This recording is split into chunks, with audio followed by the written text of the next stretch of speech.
ಇವತ್ತು traditional recipe basundi ಮಾಡೋದು ಹೇಗೆ ಅಂತ ತೋರಿಸ್ತಾ ಇದ್ದೀನಿ. ಯಾರಿಗೆ ಹಾಲು ತುಂಬ ಇಷ್ಟ ಆಗುತ್ತೆ ಅವ್ರುಗಳಿಗೆಲ್ಲರಿಗೂ ಈ ಥರ ಹಾಲಲ್ಲಿ ಮಾಡೋವಂಥ ಪದಾರ್ಥಗಳು ಬಾಸುಂದಿ ತುಂಬಾ ಇಷ್ಟ ಆಗುತ್ತೆ. ಇದರಲ್ಲಿ ಬಾದಾಮಿ, ಗೋಡಂಬಿ, ಪಿಸ್ತಾ ಜೊತೆಗೆ ಮಧ್ಯ ಕೆನೆ ಎಲ್ಲ ಸಿಗ್ತಾ ಇರುತ್ತೆ. ತಿನ್ನಬೇಕಾದ್ರೆ ತುಂಬಾ ರುಚಿಕರವಾಗಿರುತ್ತೆ. ಮತ್ತೆ ತಡ ಬನ್ನಿ ಬಾಸುಂದಿ ಮಾಡೋದು ಹೇಗೆ ಅಂತ ನೋಡೋಣ.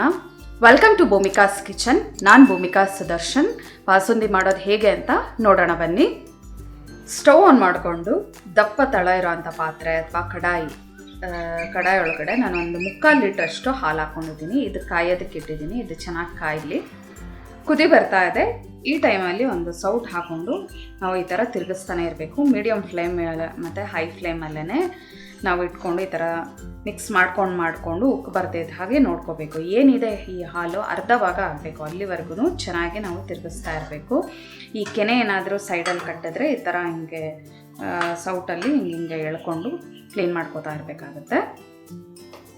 15 ನಿಮಿಷದಿಂದ ಮೀಡಿಯಮ್ ಟು ಹೈ ಫ್ಲೇಮಲ್ಲಿ ಚೆನ್ನಾಗಿ ಮಿಕ್ಸ್ ಮಾಡ್ಕೊಳ್ತಾ ಇದ್ದೀನಿ. ಮಧ್ಯ ಕೆನೆ ಏನಾದರೂ ಕಟ್ತಾ ಇದ್ದರೆ ಹಿಂಗೆ ಎಲ್ಲ ಸೌಟಲ್ಲಿ ಸ್ಕ್ರ್ಯಾಪ್ ಮಾಡ್ಕೊಳ್ತಾ ಇದ್ದೀನಿ. ಇವಾಗ ಇದಕ್ಕೆ ಬೆಚ್ಚಗಿರೋ ಹಾಲಲ್ಲಿ ಒಂದು 7ರಿಂದ 8 ದಳದ ಕೇಸರಿ ನೆನೆಸಿಟ್ಟಿದ್ದೆ, ಅದನ್ನು ಹಾಕೊಂಡಿದ್ದೀನಿ. ಬಾದಾಮಿ 10 ಬಾದಾಮಿ ಕಟ್ ಮಾಡ್ಕೊಂಡಿದ್ದೆ, ಗಾರ್ನಿಷಿಂಗ್ಗೆ ಒಂದು ಸ್ವಲ್ಪ ಇಟ್ಕೊಂಡು ಇನ್ನೆಲ್ಲ ಹಾಕ್ಕೊಳ್ತಾ ಇದ್ದೀನಿ. ಗೋಡಂಬಿ 7ರಿಂದ 8 ಸಣ್ಣ ಕಟ್ ಮಾಡಿ ಇಟ್ಕೊಂಡಿರೋದು.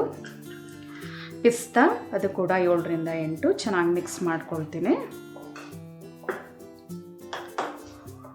3 ಏಲಕ್ಕಿನ ತಗೊಂಡು 1 ಸ್ಪೂನಷ್ಟು ಸಕ್ಕರೆ ಹಾಕ್ಕೊಂಡು ಸಣ್ಣಕ್ಕೆ ಪೌಡರ್ ಮಾಡಿ ಇಟ್ಕೊಂಡಿದ್ದೀನಿ. ಸಕ್ಕರೆ 2ರಿಂದ 3 ಟೇಬಲ್ ಸ್ಪೂನು. ಹಾಲಲ್ಲೇ ಸಿಹಿ ಅಂಶ ಇರೋದ್ರಿಂದ ಸಕ್ಕರೆ ನೋಡ್ಬಿಟ್ಟು ಹಾಕೋಬೇಕಾಗುತ್ತೆ. ಇನ್ನೊಂದು 10 ನಿಮಿಷ ಹೀಗೆ ಕುದಿಸ್ಕೊಳ್ಳೋಣ. ನೋಡಿ, ಆಗಲೇ ಒಂದು ಅರ್ಧ ಭಾಗದ ಹತ್ತಿರ ಆಗಿದೆ ಕುದ್ದು. ಇನ್ನೊಂದು ಸ್ವಲ್ಪ ಕುದಿಸ್ಕೊಂಡ್ರೆ ಬಾಸುಂದಿ ರೆಡಿ ಇದೆ. ಇದಕ್ಕೆ ಆದಷ್ಟು ಫುಲ್ ಫ್ಯಾಟ್ ಮಿಲ್ಕ್ನೇ ಹಾಕೋಬೇಕಾಗುತ್ತೆ.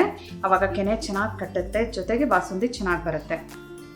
ಡ್ರೈ ಫ್ರೂಟ್ಸು, ಕೇಸರಿ ಎಲ್ಲ ಹಾಕೊಂಡ ನಂತರ 15 ನಿಮಿಷ ಚೆನ್ನಾಗಿ ನಾನು ಹೈ ಫ್ಲೇಮಲ್ಲಿ ಬಿಸಿ ಮಾಡ್ಕೊಂಡಿದ್ದೀನಿ. ನೋಡಿ, ಈ ಕನ್ಸಿಸ್ಟೆನ್ಸಿಗೆ ಬಂದಿದೆ. ನಾನೇನು ತೊಗೊಂಡಿದ್ದೆ ಅದು ಅರ್ಧದಷ್ಟು ಆಗಿದೆ. ಇವಾಗ ನಾನು ಸ್ಟವ್ ಆಫ್ ಮಾಡ್ತಾ ಇದ್ದೀನಿ. ಇವಾಗ ಎಷ್ಟು ತೆಳು ಕಾಣಿಸ್ತಾ ಇರುತ್ತೆ. ತಣ್ಣಗಾದ ನಂತರ ಅಂತೂ ಫುಲ್ ಗಟ್ಟಿ ಆದಂಗೆ ಆಗುತ್ತೆ. ಇದನ್ನು ಇವಾಗಲೇ ಹೇಗೆ ಸರ್ವ್ ಮಾಡೋಕ್ಕಿಂತ ನಾವು ತಣ್ಣಗಾದ ಮೇಲೆ ಫ್ರಿಜ್ಜಲ್ಲಿ ಇಟ್ಬಿಟ್ಟು ಸರ್ವ್ ಮಾಡಿದ್ರೆ ತುಂಬಾ ಟೇಸ್ಟಿಯಾಗಿರುತ್ತೆ, ತುಂಬ ಚೆನ್ನಾಗೂ ಇರುತ್ತೆ. ಸರ್ವ್ ಮಾಡ್ಕೊಳ್ಳೋಣ ಬಾಸುಂದಿನ. ಸರ್ವ್ ಮಾಡ್ಕೊಳ್ಳೋದಕ್ಕೆ ಬಾಸುಂದಿ ರೆಡಿ ಇದೆ. ನೋಡಿ, ಟೇಸ್ಟ್ ಅಂತೂ ತುಂಬಾ ಚೆನ್ನಾಗಿದೆ. ನಾನು ಹಾಕ್ಕೊಂಡಿರೋವಂಥ ಸಕ್ಕರೆಗೆ ಈ ಕ್ವಾಂಟಿಟಿಗೆ ಕರೆಕ್ಟಾಗಿದೆ, ಮೀಡಿಯಮ್ ಆಗಿದೆ. ನೀವು ಕೂಡ ಈ ರೆಸಿಪಿನ ಒಂದು ಸಲ ಟ್ರೈ ಮಾಡಿ, ಹೇಗಿದೆ ಅಂತ ಕಮೆಂಟ್ ಬಾಕ್ಸಲ್ಲಿ ಫೀಡ್ಬ್ಯಾಕ್ ಹಾಕಿ. ಈ ರೆಸಿಪಿ ನಿಮ್ಗೆ ಇಷ್ಟ ಆದರೆ ಲೈಕ್ ಮಾಡಿ, ಫ್ಯಾಮಿಲಿ ಮತ್ತು ಫ್ರೆಂಡ್ಸ್ಗೆ ಶೇರ್ ಮಾಡಿ. ಯಾರೆಲ್ಲ ಇನ್ನೂ ನನ್ನ ಚಾನಲ್ಗೆ ಸಬ್ಸ್ಕ್ರೈಬ್ ಆಗಿಲ್ಲ ಆದಷ್ಟು ಬೇಗ ಸಬ್ಸ್ಕ್ರೈಬ್ ಆಗಿ. Thanks for watching. Hello friends, ನನ್ನ ವಿಡಿಯೋ ಇಷ್ಟ ಆಗಿದ್ದರೆ ಲೈಕ್ ಮಾಡಿ, ಹಾಗೆ ನನ್ನ ಚಾನಲ್ಗೆ ಸಬ್ಸ್ಕ್ರೈಬ್ ಆಗಿ. ಪಕ್ಕದಲ್ಲೇ ಇರೋ ಬೆಲ್ ಐಕಾನ್ ಪ್ರೆಸ್ ಮಾಡೋದ್ರಿಂದ ನಾನು ಹಾಕೋ ಪ್ರತಿಯೊಂದು ವಿಡಿಯೋ ನೋಟಿಫಿಕೇಷನ್ ನಿಮಗೆ ಬರುತ್ತೆ.